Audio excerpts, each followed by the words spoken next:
All right, everybody, this is Matthew with Profitero, and I'm going to take you through a walkthrough here as this has just recently been released from a tenant. They've moved out, and I'm going to take you through the steps of just kind of checking everything out and making sure that your unit is up and ready to rent as soon as possible. So they vacated yesterday. It was two people living here.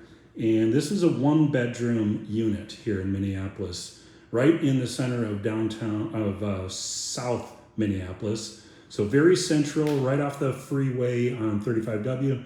And that means that it's really easy to commute to anywhere in Minneapolis itself from this location. And so this does have off-street parking with a parking spot for this property.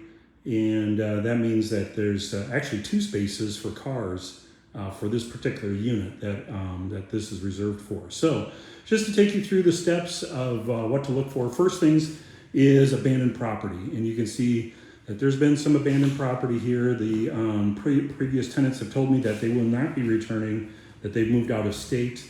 And so there are little things here that have been left behind. And so just you want to go through, check all the windows, make sure that the window locks work, lock all your windows again, check your door, make sure they return the keys so that you have your keys back again.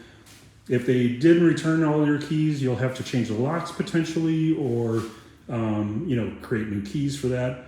And you just want to go through the property and look for damages as well. So first things off the bat is we noticed that it needs a deep clean. And although they've removed most of their property, they haven't removed all of their property, and the unit needs to be deep cleaned, sanitized, and made ready for the next tenant. So we actually have to schedule a deep cleaning. There's actually some repair work that needs to be done as well. So you can see some damage to the wall there, some nail marks. I don't know if you can get that through the screen here, but those are pretty minor as far as damages go. That'll be pretty easy to get done. You want to check all your appliances, make sure that they're working and they're clean. And although this is fairly clean, it's not clean enough yet for another tenant. They've abandoned some food here at this property. So that'll have to be removed. And like I said, a pretty thorough deep clean has to go through it. Looking at the walls, we're looking for any kind of marks or blemishes, something that would indicate any kind of damage. And of course, we've got a little bit right here. Not a lot of damage on the interior walls, which that's a relief. There is some nail marks or nail holes that need to be pulled out, and generally we want to patch those and paint them. And there's some pins in the walls and that kind of thing. But overall, these rooms here is fairly nice. So we noticed that they've installed some like curio cabinets that doesn't seem to be very well fastened to the wall, so we'll have to have that removed. There's some damage to scuffing of the floor against the tile, and looks like they've kind of left everything in generally good position for a deep clean. Not bad, but this is one of the first signs, a red flag here, that there's going to be more to be looking at as you go through this. So it's important to check all your utilities, make sure they all work. Check your outlets, make sure those work as well. And then we go into the bedroom and double check. And sure enough, there's more property and some more extensive damage. So we've got 2 interior doors that look like they need to be replaced. And we've got another item that they placed on the wall that's not very well secured, and some damages that exist as well. So we go through everything. We see they did leave the AC unit that comes with the unit, but they've got quite a bit of personal property as well.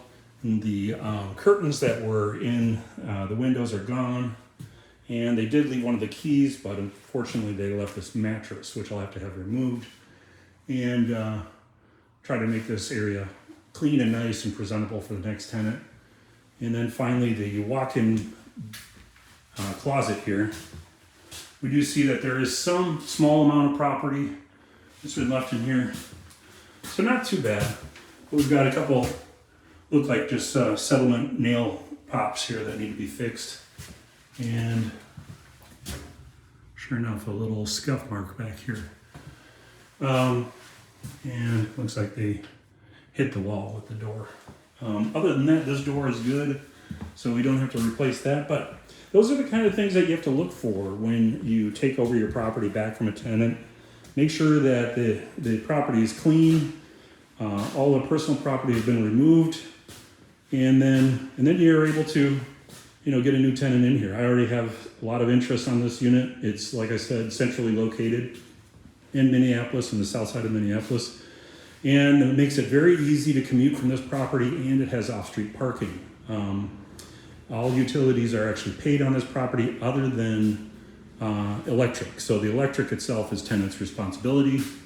Other than that, this unit is pet friendly and ready to go. Probably within a week here, it'll be available for move-in. So like I said, I've got quite a bit of interest in it. So the faster I can turn it around, the sooner I can get it rented out again. And ideally, you want to make that happen on the same day as the tenant vacates. But in this case, having a week down while we get it repainted and corrected is not going to be a major issue for us. So that's pretty much wraps it up as far as my position, as far as my opinion on what to do on this. If you have your own process for making your unit ready, if you've got some items you've got questions about, if you're concerned about the property location or have any questions about renting your own property or managing a property, reach out to me. All you have to do is comment below, and we'll set up and arrange a time for you to talk. Okay? Have a great day. Thanks.